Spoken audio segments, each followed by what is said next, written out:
Hi friends, welcome back to my channel. Today, in this video, I'm going to show you how to change the scanning highlight style on Android. Please consider subscribing to my channel and liking this video. Let's get started, guys. Step 1. First, unlock your Nothing phone. Open the Settings app to find the Home Settings menu. Step 2. Now scroll down and choose the Accessibility option on the screen. This menu contains additional options for customizing your accessibility features. Step 3. Next, scroll down to locate the Switch Access option. Tap on it. Step 4. Now scroll down to locate the Settings option. Tap on it. Step 5. Next, scroll down to locate the Scanning Highlight Style option. Tap on it. See the two options. The first option is Highlight Color, and the second option is Highlight Line Style.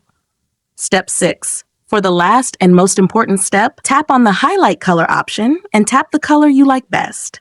Or tap on the Highlight Line Style option and choose the line style you prefer. Change the scanning highlight style instantly. If you found this tutorial helpful, don't forget to like this video and subscribe to my channel. Thanks for watching, and see you next time.